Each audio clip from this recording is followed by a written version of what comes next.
여러분 안녕하십니까? 앞서 전해드린 것처럼 화물연대가 일몰제인 안전운임제 전면 확대를 요구하며 5년 만에 총파업에 돌입했습니다. 당국은 파업에 대비해 미리 화물을 반입해 놓았지만 장기화되면 물류 차질이 우려됩니다. 보도에 박준호 기자입니다. 화물연대 부산지부 조합원 800명가량이 부산 신항 앞에서 파업 집회에 나섰습니다. 화물 노동자의 인간다운 삶을 반드시 쟁취하는 투쟁이 될 것입니다. 파업은 사흘 동안 이어질 예정인데 조합원들은 안전운임제의 전면 시행을 주장하고 있습니다. 화물 운송거리에 따라 표준 요금을 적용하는 게 골자인데 안전운임제 시행 이전엔 운송사들이 수수료 등의 명목으로 운임을 깎는 경우가 많았습니다. 지금 우리에게 안전운임은 없어서는 안 될 최저임금인 것입니다. 비조합원들의 운행 방해에 대비해 현장에는 경찰관 1000여 명이 배치됐습니다. 화물연대 조합원들은 부산신항 인근 길거리에서 농성을 벌이며 이렇게 집회를 이어갔습니다. 부산에선 전체 화물차의 36%인 1,100여 대가 파업에 동참하고 있는 것으로 집계됐습니다. 아직 물류 운송에 큰 차질은 없지만 항만 당국은 긴급 대응반을 편성해 장치율과 물류 이송 상황을 점검 중입니다. 현재 부산항의 장치율은 80% 수준. 그러나 파업에 대비해 미리 화물을 반입해 놓은 터미널들도 있어 파업이 길어질 경우엔 물류 차질이 우려됩니다. 파업 기간 동안 부두 내 이동 통로에 상시 운송이 가능하도록 현재 부두 운영사와 관계기관과 함께 협의를 완료해 놓은 상태입니다. 화물연대 파업은 지난 2016년 10월 이후 5년 만입니다. 화물연대는 안전운임제가 연장되지 않을 경우 추가로 파업을 검토하겠다고 밝혔습니다. MBC 뉴스 박준호입니다. 비대면으로 많은 일이 이루어지는 요즘 신분증을 타인에게 맡기는 일 더욱 조심하셔야겠습니다. 휴대폰 판매점 직원이 고객 명의를 도용한 뒤 거액을 대출받아 잠적했습니다. 몰래 휴대폰을 개통하고 계좌를 열기까지 단 3시간 만에 벌어진 일입니다. 조민희 기자가 보도합니다. A씨 집으로 날아온 은행 고지서입니다. 연체된 대출금을 내라는 독촉장. 무려 4천만 원입니다. 제일 처음에는 그냥 보이스피싱인 줄 알았어요. 이런 일이 없기 때문에. 그런데 이 은행뿐만이 아니었습니다. A씨 앞으로 은행 4곳에서 무려 1억 5천만 원의 신용대출이 실행돼 있었습니다. 모두 비대면 대출이었습니다. 제 일이 어떻게 벌어졌는지를 알 수가 없어요. 왜냐면은 다 비대면 대출로 이루어졌기 때문에 다들 말을 해줄 수가 없다. 이때 A씨는 2달 전 휴대폰 판매점 직원에게 잠시 신분증을 건넨 일이 떠올랐습니다. 자녀 휴대폰의 단말기 할부금을 돌려주기로 약정한 판매점이 문을 닫으면서 돈을 못 받게 됐는데 판매원이던 B씨가 선뜻 일을 처리해주겠다며 직장까지 찾아왔던 날이었습니다. 이날 신분증이 도용된 겁니다. 신분증 잠시 주시면은 자기가 대리점 찾아가서 작업 처리하고 매장으로 갖다 드리겠습니다 하셨어요. 발급해주었던 직원이니까. 신분증을 맡긴 딱 3시간 동안 이 판매원은 A씨 명의로 휴대폰을 개통하고 은행 계좌까지 열었습니다. 그런 뒤 한 달간 A씨 명의로 1억 5천만 원의 신용대출을 받은 겁니다. 연락이 닿은 B씨는 발뺌을 하다 잠적했습니다. 대출을 받았다고요? 일단은 그럼 저도 한번 어떻게 된 건지 정확하게 확인하고 다시 전화 드릴게요, 바로. 은행 측은 피해 구제가 어렵다는 입장입니다. 피해를 입으셨다는 것을 입증하시기 전까지는 저희 은행 측에서는 고객님 명의로 발생된 대출이라고 볼 수밖에 없습니다. 경찰이 달아난 판매원을 상대로 수사에 착수했지만 피해자는 지금 신용카드까지 중지된 상태입니다. MBC 뉴스 조민입니다.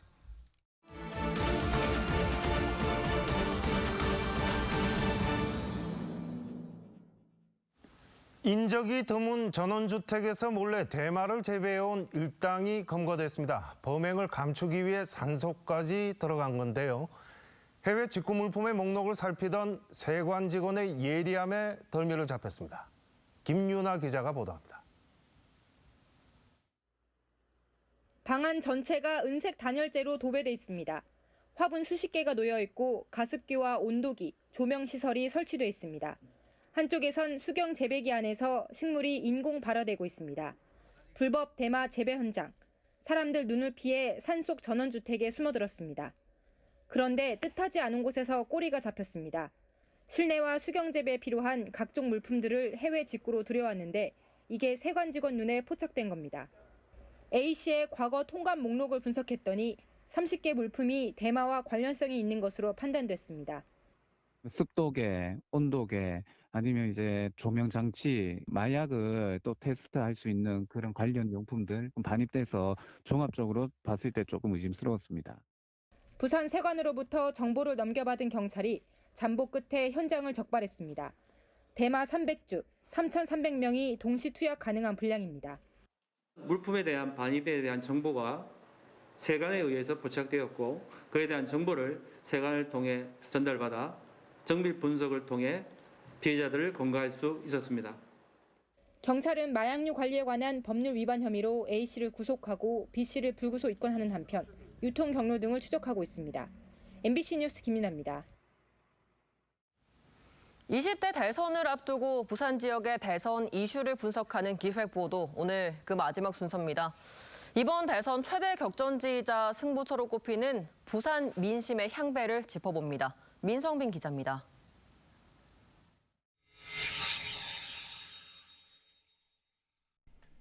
김영삼 전 대통령의 3당 합당 참가 이후 부산은 보수정당 지지세가 강한 지역으로 인식돼 왔습니다. 하지만 박근혜 전 대통령 탄핵을 기점으로 부산의 표심은 특정 정당이 아니라 시기별로 흔들리는 모습입니다. 19대 대선 당시 30%대까지 떨어졌던 제1야당의 득표율은 지난 4월 보궐선거에서 60% 선을 회복했고 민주당은 2018년 지방선거에서 부산시장 득표율 55%로 정점을 찍은 뒤 하락세를 면치 못하고 있습니다. 때문에 부산은 수도권과 함께 여야가 공을 들이는 만큼 표를 넣는 핵심 공략지로 분류되고 있습니다. 지금은 유권자들이 굉장히 실리적인 판단을 하는 것 같습니다. 그러니까 이게 어떤 정치적인 성향이나 이념에 대한 부분도 물론 있겠습니다만 과연 이 정당이 아니면 이 후보자가 우리 지역에 대한 어떤 정책적인 지원이나 이런 것들이 확실할 수 있는가를 놓고 판단하는 부분들이 크기 때문에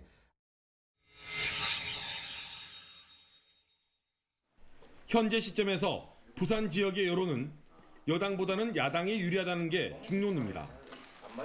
하지만 아직 후보별 지역 공약이 다듬어지지 않아 향후 어떤 정책과 비전을 보여주는가에 따라 민심의 흐름이 바뀔 수 있습니다. 만약 지난 선거 때마다 나왔던 공약을 재탕하거나 터무니없는 청사진을 제시할 경우 역풍을 맞을 수도 있다는 지적입니다. 때문에 공약을 현실화할 재원 조달 방안과 구체적인 추진 일정까지 함께 제시해야 민심을 얻을 수 있습니다. 만약에 국민의힘이 계속 이렇게 이 지역을 텃밭으로 생각하고 좀 홀대한다든지 그다음에 그 반대로 민주당 후보가 이 지역을 지역 이슈를 개발해서 적극적으로 매우 공략해 나갈 경우에는 저는 그런 민심의 변화가 좀 있을 수 있다.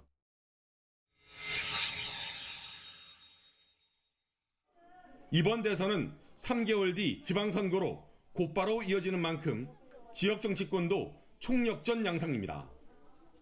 대선의 지역 득표율이 그대로 지방선거 주자들의 득표율로 연결될 수 있기 때문입니다.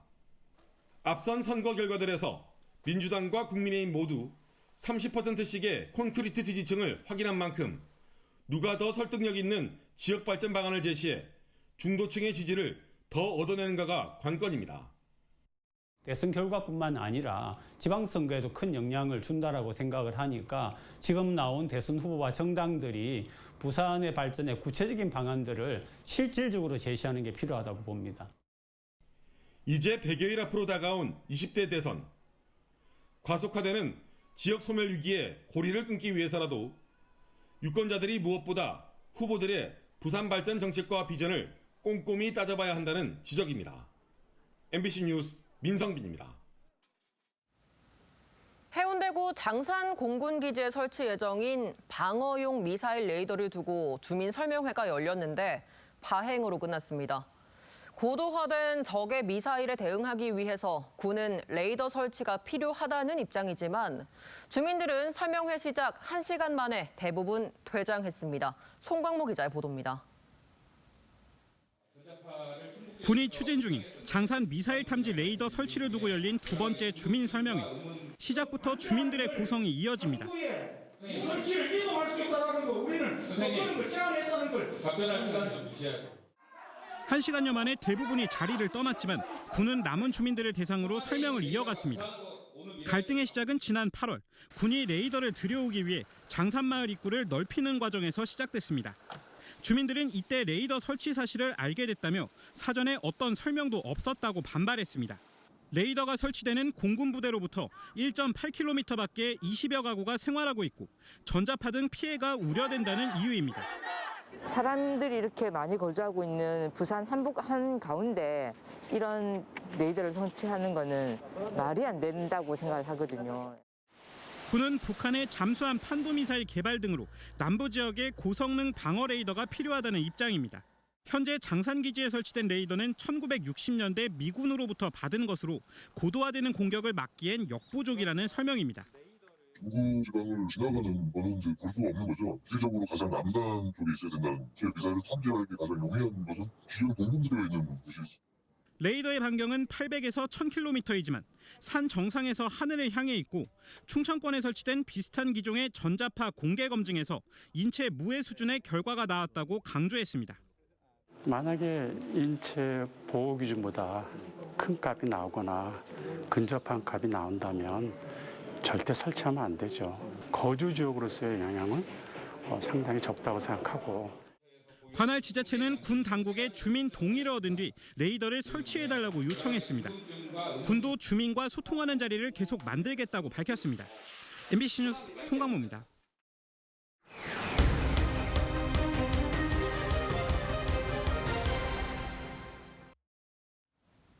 오전 시장의 강제 추행이 피해자의 외상 후 스트레스 장애의 원인이라는 감정기록 촉탁 결과가 나왔습니다. 대한의사협회는 피해자가 사건 직후 적응 장애를 앓고 난 뒤 증상이 심해져 외상 후 스트레스 장애로 발현된 점을 토대로 오전 시장의 강제 추행과 피해자의 정신적 상해가 직접 연관이 있다고 판단했습니다. 또 대법원 판례에 따라 강제추행 치상죄 인정 범위에 정신적 상해도 포함된다며 이번 사건에서도 강제추행 치상죄의 상해에 해당한다고 밝혔습니다. 감정 결과가 나옴에 따라 부산고법은 다음 달 13일 오전 시장에 대한 4번째 공판을 엽니다. 부산에서 하루 97명이 코로나19 신규 확진 판정을 받았고 이 가운데 56.7%가 돌파 감염인 것으로 나타났습니다. 사상구 요양병원에서 5명이 감염돼 병동에 대한 격리가 진행되고 있고 부산 진구와 해운대구 종합병원에서도 추가 감염이 이어지고 있습니다. 위중증 환자는 25명으로 이틀째 늘었고 백신 접종을 하지 않은 70대 확진자 1명이 숨졌습니다. 중환자 병상 가동률은 어제보다 3%포인트 증가한 39.7%이고 일반 병상은 65.7%가 사용 중입니다. 2024년 세계 탁구 선수권 대회가 부산 백스코에서 열립니다. 부산은 미국 휴스턴에서 열린 국제탁구연맹 총회에서 아르헨티나와 인도 등 신청국 3곳 가운데 회원국 투표에서 가장 많은 표를 받아 최종 개최국으로 선정됐습니다. 2024년 5월 열리는 세계 탁구 선수권 대회는 같은 해 파리 올림픽의 전초대회로 지난해 부산에서 열릴 예정이었지만 코로나19 여파로 취소되면서 무산된 바 있습니다. 위드 코로나 시대를 맞아 해양 레저 관광 활성화를 위한 정책 토론회가 오늘 국회 도서관에서 열렸습니다. 이번 토론회는 최인호 의원과 사단법인 한국해양레저네트워크가 공동 주최하고 해수부와 부산시 후원으로 한국해양대 도덕희 총장이 좌장을 맡아 주제 토론과 자유 토론이 이어졌습니다. 이 자리에서 해양대 조우정 교수와 한국표준협회 김동환 전문위원은 해양레저 관광업에 대한 지원과 고객 가치 발견, 서비스 개발 방향 등에 대해 주제 발표와 토론을 벌였습니다. 2030 세계박람회 부산 유치 홍보대사로 배우 이정재 씨가 선정된 가운데 부산시가 넷플릭스 콘텐츠 오징어 게임을 활용한 홍보에 나섰습니다. 부산시는 오징어 게임의 줄다리기를 패러디한 포스터를 도시철도역을 비롯해 시내 곳곳에 부착하기로 했습니다. 또 백스코에는 지역 웹툰 작가들의 작품을 활용한 2030 부산 세계박람회 포토존을 설치할 계획입니다. 올해 대학 수학능력시험에 응시한 부산 지역 수험생의 점수가 지난해보다 떨어질 것으로 보입니다. 부산교육청 진학지원단이 부산 97개 학교 15,000명의 가채점 자료를 분석한 결과 국어와 수학, 영어의 체감 난도가 높아져 고득점자 수가 지난해보다 크게 줄 것으로 전망했습니다. 진학지원단은 부산대를 비롯한 상위권 대학의 지원 가능 점수대가 인문계 28점에서 30점, 자연계 12점에서 14점, 지난해보다 하락할 것으로 예상했습니다. 사상 최대 실적이 예상되는 B&K 부산은행이 비대면 금융환경 변화에 적극 대응하고 인력 구조를 개선하기 위해 역대급 희망퇴직 계획을 발표했습니다. B&K 부산은행은 1급에서 7급 직원을 대상으로 희망퇴직 신청자를 모집하고 있다고 밝혔습니다.